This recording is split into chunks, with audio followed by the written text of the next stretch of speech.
Isi-serve lang po namin yung warrant. Okay. Ikaw po ba si Norman Magusig po? Alias Francis Leo Marcos? Hindi.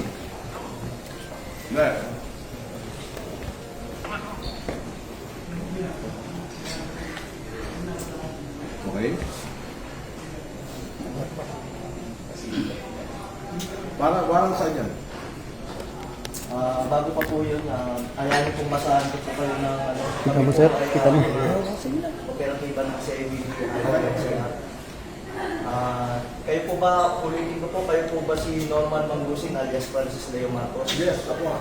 Kayo ay aming inaaresto sa bisa ng warrant of arrest na issue ng RTC Branch 294 Parañaque City for violation of unjust vexation under Article 287 of Revised Penal Code as amended in relation to Section 6 of RA 10175. Kayo ay may karapatang manahimik, sir. O sa walang tigo, o ano man ang inyong sabihin ay maaaring gawin pabor o laban sa inyo.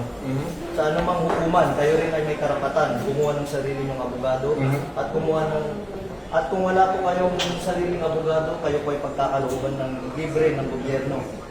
Andito ako sa inyo kasi naka-arrest kumuha ng sarili ng doktor na magsusuri ng inyo. Sir, pwede paano po yan at ano nyo yung karapatan po? Sige.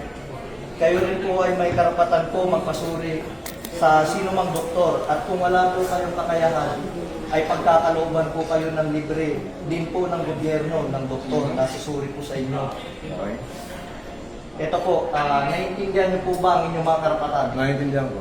Okay po, kayo po ay sasama po sa amin para po sa inyong... Attorney, ito po, basahin po. unjust vexation daw sa Parañaque. Hindi ko alam kung sino complainant nito.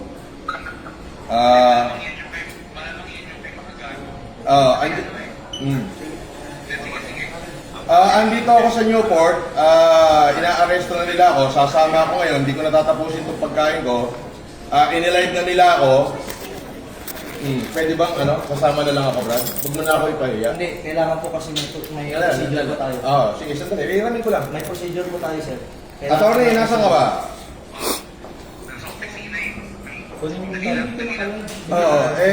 Kailangan bilan nyo na ako rito.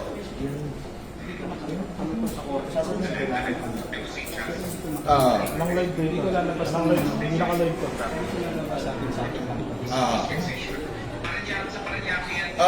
Sandali lang, kausapin ko lang abogado ko. Sa Parañaque, eto, binibidyoan na ako rito. Ewan ko kung may vlogger dito. Wala. Vlogger dito. Andito na. May warrant, 120,000 yung bill, 12 counts of unjust vexation.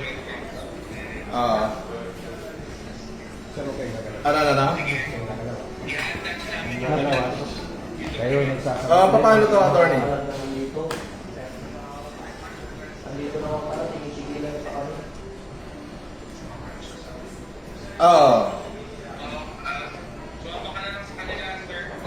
Tapos, Pwede po kayong kasuhan ng construction justice sige, please. Nasabihin nyo, hindi nyo pa alam.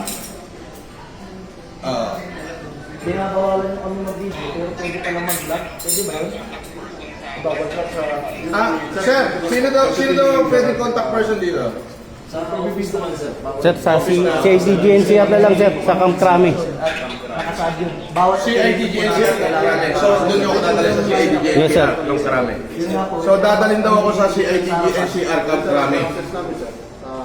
Ay, hindi ba ganun ang process? Pag may warrant at meron na kami isang reliable knowledge. Doon daw ang office ng CIDGNCR sa Karame. Pwede namin pasukin. Wala makakapigil sa amin. Sir, yung warrant, sir, is all over the Philippines, sir. Nation daw, wait daw yung warrant. Maayos mo yung coordination namin with PED. Kaya nga Hindi naman search warrant yun. pag may ganito operation at kailangan talaga yung video, we need to inform mo na si Paco. Kaya namin. Ganun po kasi yung process ng Paco. Opo, may process po. Pero yun nga po, may knowledge na po. At bibigay sa history na ito mo, dito natin. Pwede mong malis. Sandali, attorney. Ano yan, pwede mong ano yan eh. Pwede mong...